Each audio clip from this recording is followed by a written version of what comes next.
berusia cukup senior, kemudian sedang mengalami masalah kesehatan, memaksakan diri untuk ikut hadir pada seleksi tersebut, benar-benar karena yang bergulir untuk lebih banyak lagi ya dukungan untuk menegakkan seluruh syariat.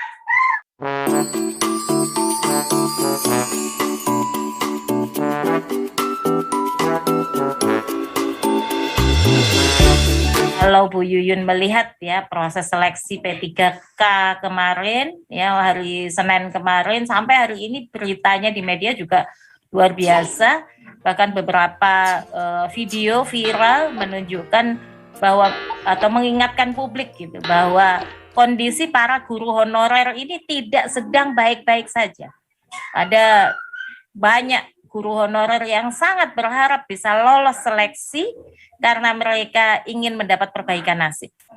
Ya, misalnya apa yang dialami oleh seorang guru honorer yang sudah berusia cukup senior, kemudian sedang mengalami masalah kesehatan, memaksakan diri untuk ikut hadir pada seleksi tersebut benar-benar karena ingin mendapatkan kesempatan bisa diapresiasi pengabdiannya selama ini dengan kompensasi yang ya lebih layak ya, karena kita tahu ya guru honorer ada yang hanya mendapatkan kompensasi 200.000 per bulan dan seterusnya, ini bukan rahasia lagi.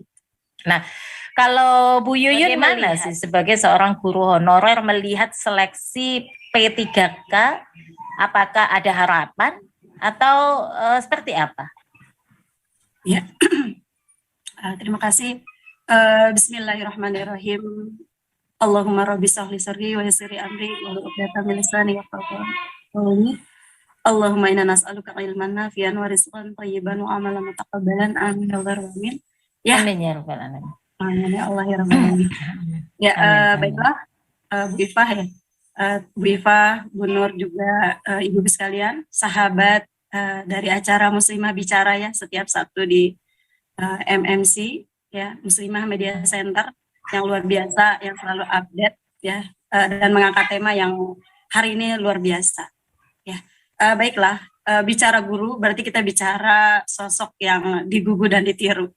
Ini adalah sosok yang terhormat di hadapan masyarakat ya, dan ini adalah profesi yang sangat-sangat mulia ya. Nah, faktanya memang untuk guru ini ada dua status ya. Ada status sebagai guru honorer dan status sebagai guru PNS atau kemudian dikenal dengan ASN ya. ASN sendiri kan aparatur sipil negara, itu ada dua. Karena saat ini dibagi dua, ada PNS dan juga ada tadi P3K ya, pegawai pemerintah dengan perjanjian kerja ya.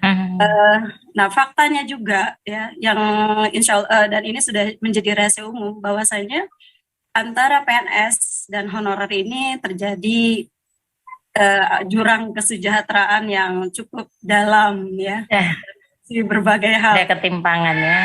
Ketimpangan yang luar biasa ya. Bagaimana seorang honorer dan seorang PNS. Ya.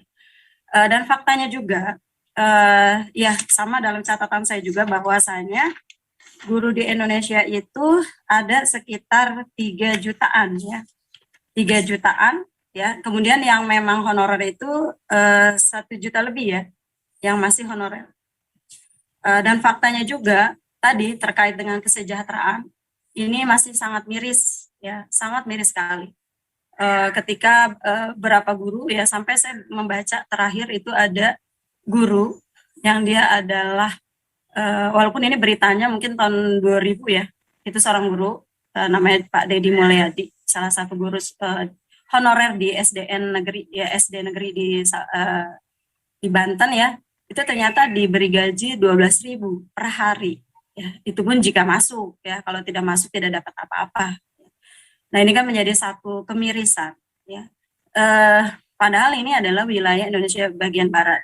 Kita tahu secara ekonomi biasanya Indonesia bagian barat lebih maju ya dibandingkan wilayah Indonesia bagian lain. Ini saja sudah miris ya, apalagi teman-teman kita yang lain. Nah, terkait dengan itu, nah kita tahu ya bagaimana di tahun 2017 sendiri para guru kontrak guru K2 ya, atau kategori 2 itu yang honorer K2 itu ya, juga memperjuangkan nasib mereka ya. Yang kemudian mereka harus bisa demonstrasi ke Istana Negara dengan perjuangan yang luar biasa ya. Yang kemudian pada akhirnya di tahun 2018, nah ini titik awal ini ya P3K digulirkan. Itu pada satu acara besar ya, yaitu menyambut Hari Guru ya.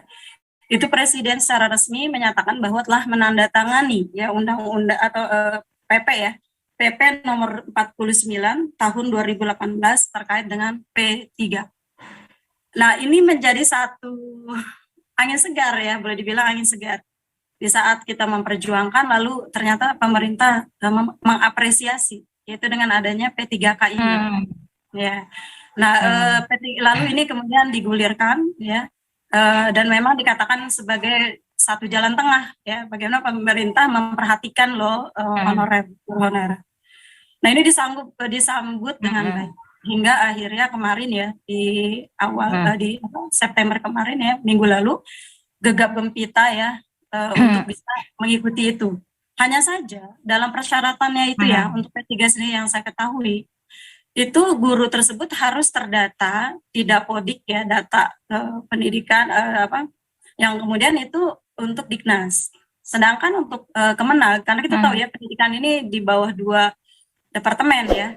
Untuk kalau Departemen Agama berarti madrasah mereka juga guru ya. Kemudian juga Diknas. Nah itu terdata ya. Kalau untuk yang di kebijakan Kemenag itu adalah untuk P3K ini ditujukan untuk mengangkat tadi guru-guru K2 tadi ya, kategori 2 yang memang tentunya kita tahu ya K2 ini adalah kategori guru dengan sudah memiliki SK yang maksud sudah terdaftar sejak tahun sebelum 2005. Itu sudah panjang sekali ya perjuangan mereka, dan P3K ini adalah sebuah solusi, tadi dikatakan solusi karena kita tahu tadi K2 ini atau guru-guru honorer yang ada itu kan memiliki keterbatasan kalau dia mengikuti ASN yang PNS. Karena ada syarat usianya adalah kurang dari 35 tahun. Nah, sehingga ini sebuah akomodasi kita ya. Bahkan di situ syaratnya kalau saya lihat lagi itu usia 20 sampai 59 tahun itu berhak mengikuti P3K. Hanya saja tadi ya untuk di bawah Diknas itu adalah terdata di Dapodik, apakah dia di sekolah negeri ataupun di sekolah swasta. Ya, untuk Kemenag hanya pada saat ini ya, karena kan nanti akan ada 3 tahap Bu, jadi akan ada 3 tahap P3K ini. Jadi memang terlihat banyak sekali kemudahan, sepertinya keberpihakan terhadap guru honorer ya. Jadi ada 3 tahap dan pelaksanaan P3K ini tadi syaratnya dia terdata di Dapodik ya, baik swasta maupun negeri untuk di bawah Diknas, tapi untuk di bawah Kemenag adalah untuk guru-guru yang K2 tadi ya, sehingga terbatasi. Jadi di luar guru K2 belum diberi kesempatan untuk P3K kali ini. Nah, hanya saja pada P3 ini ya dengan serangkaian serangkaian kegiatan ya, di mana ketika dia mendaftar tadi ya, itu kan memang pada saat tesnya itu ditempatkan di sekolah-sekolah ya, sekolah negeri biasanya. Jadi mereka nanti di lab komputer secara online ya, secara online. Nah, kemudian secara online dan harus mengisi passing grade yang diminta itu adalah 500, cukup tinggi, sangat tinggi ya malah. Nah, di situ kategori nilai ya, kategori dinilai yaitu kultural, teknis, yang semuanya serba online dengan waktu yang strict ya. Jadi kalau di total 155 soal, dan juga tapi ada ini, jadi ada semacam bonus ya. Kalau saya mendengar dari itu soalnya sama semua enggak? Sama semua enggak? Semua jenjang, misalnya SD, SMP, SMA beda-beda ya? Beda-beda. Karena nanti gini, jadi tiga soal itu ada kultural. Kultural ini terkait dengan kultur sebagai guru. Jadi misalnya itu soalnya misalnya sebagai seorang direktur nanti kalau menghadapi, jadi kayak kultur guru seperti apa gitu ya. Kemudian yang kedua wawancara, nanti lebih ke setuju atau tidak, itu juga sama online di hari yang sama. Dan teknis, nah kalau teknis ini lebih ke pelajaran, misalnya SD tentang pelajaran di SD gitu ya. Kemudian SMP, nah itu pun untuk P3K sesuai kebutuhan. Jadi setahu saya, yang setelah saya tanyakan kepada yang mengikuti, itu mereka mengatakan misalnya ada ibaratnya lowongan gitu ya, misalnya di SD negeri atau di SMP negeri sekian orang. Nah sekian orang ini kemudian ibaratnya persaingan ya, walaupun kita tahu ya memang ada beberapa daerah yang ada istilah THL Bu. Jadi ada tenaga harian lepas. Jadi untuk orang-orang yang menjadi honorer di negeri, untuk beberapa daerah ya dengan APBD yang bagus ya, mereka ada istilah THL. Jadi tenaga harian lepas. Nah itu memang kesejahteraannya lebih lumayan. Karena dia UMR ya. Jadi kalau saya mendengar mereka itu misalnya dapat untuk SD aja 3,3 juta. Nah untuk SMP sekitar 3,6.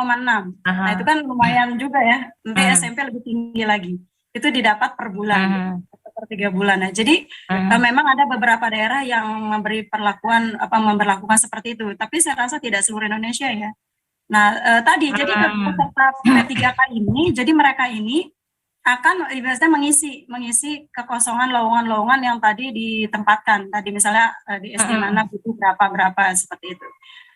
Nah, tadi dengan passing grade yang cukup tinggi, yaitu sekitar 500, ya, dengan poin-poinnya. Hanya saja memang ada disebut dengan istilah afirmasi. Jadi ada nilai afirmasi.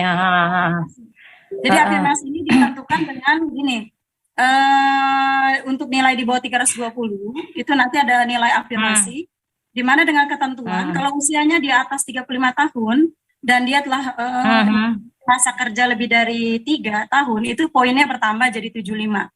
Atau kemudian kalau dia usia 35 tahun dan dia sudah K2 itu bertambah lagi poinnya 125 ya, dan yang lain. Jadi ada nilai bonus. Nah ini yang kemudian kenapa P3K hasilnya ditunda, ini salah satunya adalah sedang mengolah nilai, walaupun memang dari yang saya dapat ikuti K2 itu mereka transparan, jadi setelah tes itu bisa tahu nilainya, udah langsung tahu nilainya. Hanya saja tadi karena ada afirmasi, mereka menunggu lagi, harus diolah lagi. Jadi pemerintah berhati-hati untuk mungkin memastikan nilai yang sesungguhnya, baru kemudian memang akhirnya ditunda ya pengumuman P3 yang sejatinya tanggal 25. Jadi sejatinya tanggal 25 September sudah diumumin. Tapi karena tadi ada nilai afirmasi gitu ya, itu kemudian ditunda. Ya, seperti itu. Bu Yuyun, kalau saya nanya ke Bu Yuyun nih, Bu Yuyun sudah jadi tenaga kependidikan sejak berapa lama nih? Ada 10 tahun? Ya, alhamdulillahirobbilalamin, lebih. Ya, saya kurang lebih hampir 21 tahun ya. Saya berkecimpung di dunia pendidikan. Pada saat itu saya masih tugas akhir, tapi karena ada kebutuhan, sehingga saya menjadi guru di satu sekolah swasta ya di daerah Tangerang. Ya pada saat itu ya kalau saya mendapati ya di tahun 2000 ya, ketika saya mengajar memang belum ada gegap gempita seperti ini ya, belum ada tunjangan-tunjangan juga belum ada. Jadi pure atau murni kita sebagai idealisme kita sebagai guru, kita punya ilmu, kita mengajarkan ilmu kita kepada generasi. Dan pada saat itu saya mendapati posisinya kan begini. Jadi sudah ada 20 tahun ya berarti? Iya. Ya, insya Allah udah 20 tahun. Ya. 20 tahun, Masya Allah, Barakallah fiik. Ya. Amin.